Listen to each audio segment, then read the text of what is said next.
Hey everyone, you're with Tanisha Ali. Calling to let you know what's happening with me with my day 4 fast. I don't have my little journal. Thought I had it. This morning was pretty rough. Between the hours of 5 and 8, I awakened this morning prepared to fast because yesterday was easy. I'm in ketosis. I'm not hungry. But I was feeling a little bit different than I was over the last few days. And so I checked my sugar, which you know I'm checking anyway. And my sugar levels were very low. I do have an issue periodically with hypoglycemia. It comes and goes and not that often. But considering I was going into my 4th day, I wasn't necessarily surprised. So I awakened to be in 60. 60 is not the worst, although we're not really supposed to be below 70. It's not unusual. Every now and then I'll drop into 60. So at that time, I just was monitoring it and drinking more water. Checked my ketones, which let me know I was on the large side of ketones. I was in right above the maximum fat burning state. I was right toward the end. I was really excited about that. Not trying to do anything, but got my daughter to go downstairs, get a little orange juice, piece of cantaloupe and watermelon, and then a piece of toast with some protein, some peanut butter, fat and protein, and then as well as a little bit of yogurt just in case. So I continue to keep an eye on that. Over the next 40 minutes, it dropped down to 55 and then it went into the 40s. It went to 48. By that time, I really wasn't feeling well. So I said, okay, let me see, what's the best way to handle this, because I really don't want to stop the fast. But I'm not going to jeopardize my health either. So I'm monitoring. By that time, it also checked my blood pressure, which was 95/78. Your blood pressure is going to be lower than normal, and so is your sugar level. Most people don't deal with hypoglycemia, so most people can do a fast like this in an uneventful way and not have any difficulties at all. But if you're glycemic, if your glucose starts to fall too low, into the 40s and 30s, you can have a seizure, you can have become unconscious, you can have some real challenges. And so you don't want to get it so low because it takes several minutes to bring it up. So anyway, I had to bring me 2 little small cups of orange juice, 1 diluted with water, because being that I fast 3 days, I didn't just want to be eating either. So I drank that, I waited. It went up a little bit. It went up to like 52. And then I needed to, it kind of hung out there for a while. And I really wasn't feeling any better. So I went ahead and had the cantaloupe, a little small piece of cantaloupe, a little small piece of melon. And then I also had a half of a piece of toast with a lot of peanut butter on it and a small Greek yogurt, which is 15 grams of protein. I had her to make me some plain oatmeal for fiber, because I took a spoon or 2 of that. That has a lot of fiber, and when the sugar hits your bloodstream, the fiber helps to keep it up, while the carbohydrates from the bread and the fruit will give me enough glucose. So having done the Atkins diet in the past, I remember him saying that you could cheat for an hour periodically as long as you didn't go beyond that hour, because what happens is your body starts to again use the carbohydrates for sugar. And once it consumes those, you can still get back into ketosis without a problem. So around 1, I monitored, about 12:14, I monitored my sugar levels, and I was still in ketosis, which was good. But then around 1 o'clock, I monitored and I was totally out of ketosis. So I figured my body's digesting the carbs. My sugar level went back up to 66, and then 75, then 103, and then it dropped down to 92. The last time I checked it, it was like 92, and I'm okay with that. When I started this fast anyway, I was at 75, and it's normal for me to sort of hang around in the low 70s anyway. So what have I learned? I've learned that I started in the 70s. I was able to hang in there for 3 days of solid fasting and 8 hours into the next morning. So we're looking at 80 hours without my sugar level getting too low. So here's what I'm thinking I'm going to do moving forward, because I really want to continue this fast. Haven't eaten already and still being in the 90s when I checked a couple of hours ago. Heading out to work, and what I'm going to do is continue to monitor my sugars. If this evening I'm in the 80s or the 70s, I still haven't eaten anything. I ate just those little bit of calories.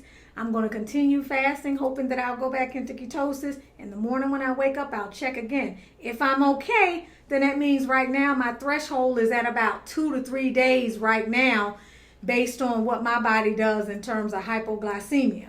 Now, the other thing I know is that intermittent fasting helps people get rid of diabetes and insulin sensitivity and resistance by day 5, and it also, over the long term, can help people eliminate hypoglycemia. So I did that research. So that helps me to know that over time with intermittent fasting, I can resolve this problem anyway, and then it may become a time where I can easily fast 5, 10, 15 days with no problem, because I know my body was going into the intense healing. I was really excited today, and I knew from yesterday I could make this fast because I was not even hungry, and I did not want to eat today. And currently I'm not hungry, and it's been, I stopped the last bit of food I think at 8:58, so 9, 10, 11, 12, 1, 2, 3, 6 hours, and I'm still not hungry. So we'll see what happens with that.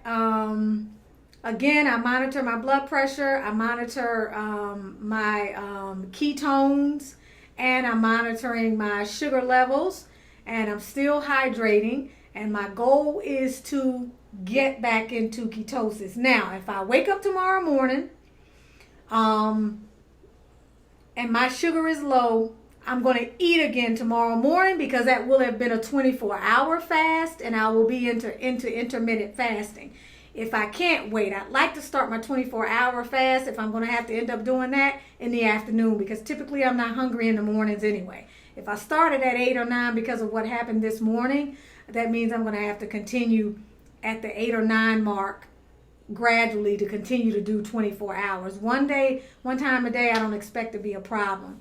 The last thing I'm going to do is stop my fast and go back to the regular situation. I need to benefit from the fast, even if it's intermittent fasting, or even if I find I can do a 2-day water fast and then a regular intermittent and then a 2-day water fast. So I'm in the process of studying my body now, figuring out what my limitations are, and seeing what I can do, because I really did begin to notice a difference in some things. For example, I comb my tongue every morning to get that stuff off. I've been doing that for a few years. That has helped a lot. You can use your tongue to see what level of health you have. Even our tongues are not supposed to be swollen. Our tongue should be very thin. Also, inflammation with mucus is something that I always deal with because of the inflammatory foods we eat and the fact that it causes systemic inflammation. My inflammation was really starting to subside, which is a good thing. The other good thing, which is wonderful, is as soon as I ate, I had 2 full bowel movements after not having a bowel movement at all, which is common when you're fasting. So that let me know that my digestion is working very well just from having fast 3.5 days. My digestion has shifted because I had 2 good bowel movements immediately after eating, which is really, really a good sign. The other thing that I noticed is the inflammation in my hip that occasionally bothers me was starting to minimize until I ate the toast. Because I have a sensitivity to, that's probably business. I'm gonna have to call them right back. I have a sensitivity to wheat, which is one of the things I'm trying to purify myself of, as well as dairy, which is why I didn't want to eat the wheat and the yogurt this morning, but I kind of had to, because eating a piece of meat as protein is only going to keep me in ketosis. When your sugar drops, you got to get the first high-end glucose source that you can possibly get as quick as you can, so that your sugar doesn't continue to drop. So that's my sharing for day 4, everybody.